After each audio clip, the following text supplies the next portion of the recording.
Assalamualaikum warahmatullahi wabarakatuh. Halo, saya Dr. Risa Safitri. Kembali lagi di channel saya. Kali ini saya akan sharing tentang pentingnya stimulasi bagi balita. Nah, apakah teman-teman dan ibu-ibu semua, para orang tua, apakah tahu apa sih kebutuhan dasar yang diperlukan oleh balita?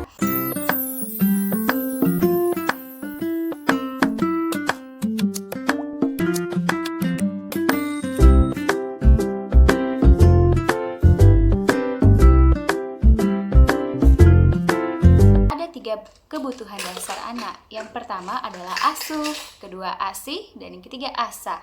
Apa maksudnya ya? Nah, kalau asuh adalah kepentingan sandang, pangan, dan papan, yaitu kebutuhan untuk makan, kesehatan, pakaian, dan tempat tinggal. Nah, semua itu adalah bagian dari asuh. Kemudian ASI.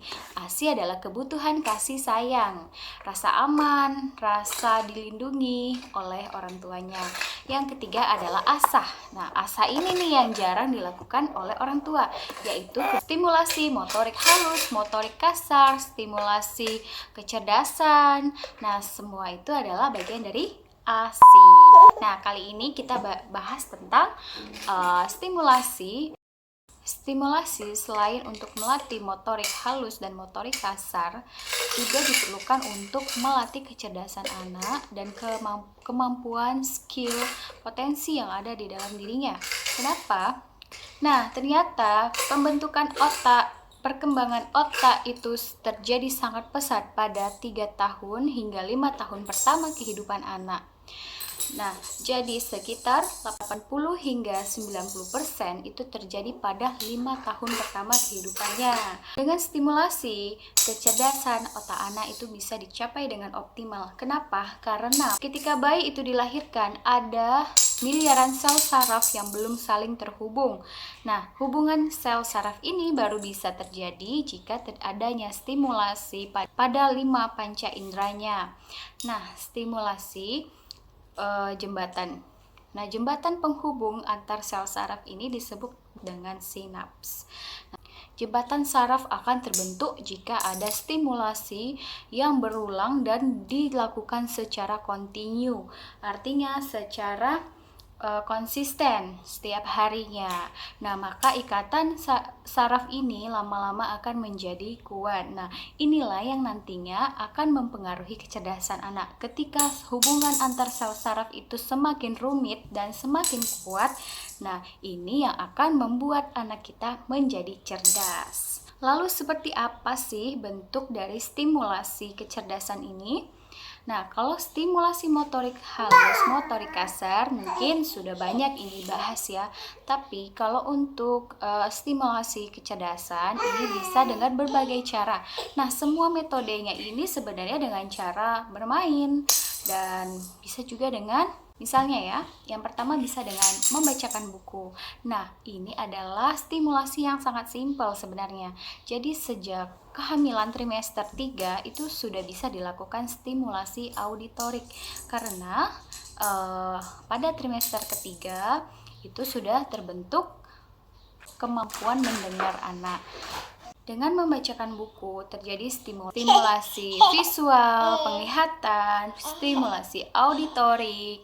Nah, jadi selain untuk stimulasi visual auditorik, juga ternyata bisa untuk menstimulasi kemampuan berbahasa dan bicara anak. Nah, dengan satu kegiatan yang dilakukan terus-menerus ini, dengan kegiatan yang sesederhana itu, bisa untuk berbagai stimulasi. Wah, sangat menguntungkan ternyata ya jika bayi dibacakan buku.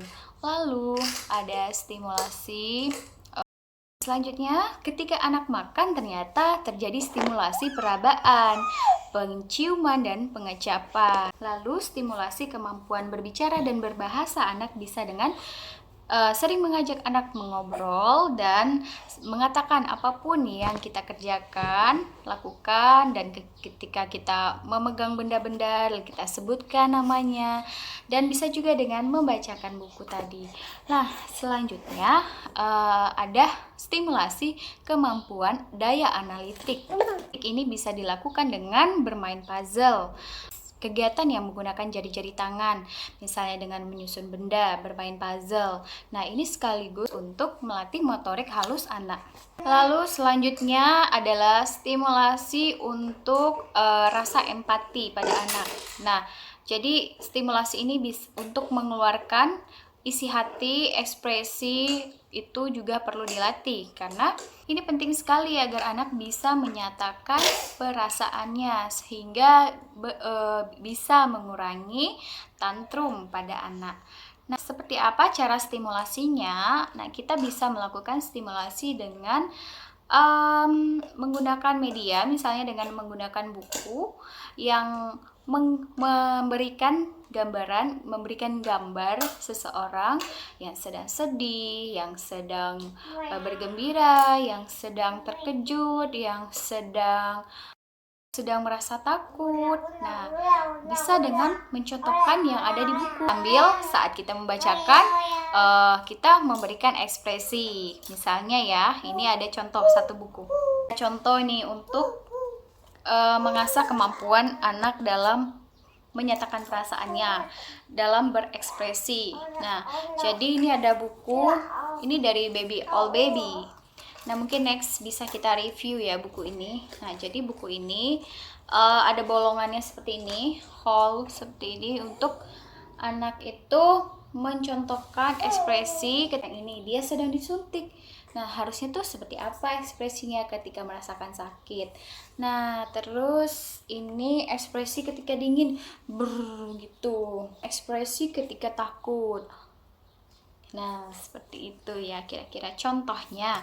Lalu ada juga buku dari Fox and Bunny. Kalau ini langsung memberikan contoh wajah-wajah yang memiliki ekspresi.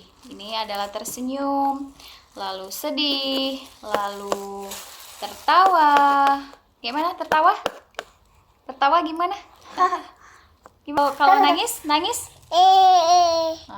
Seperti itu. Ini contoh bukunya ya, judulnya Little Face dari Fox and Bunny. Terjangkau ya, dua-dua ini terjangkau. Nah, nanti aku kasih link pembeliannya, oke?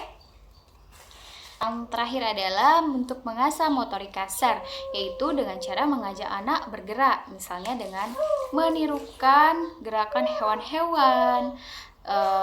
Misalnya ya, ada contoh buku lagi. Nah, dengan menirukan gerakan hewan-hewan. Misalnya nih yang ada di buku ini ya. Ini juga buku Baby All Baby.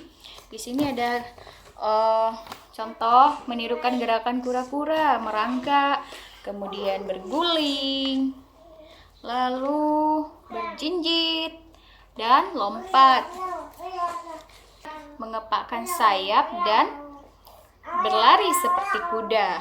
Nah, jadi ini bisa menjadi salah satu media untuk mengajak anak bergerak untuk melatih kemampuan motorik kasar.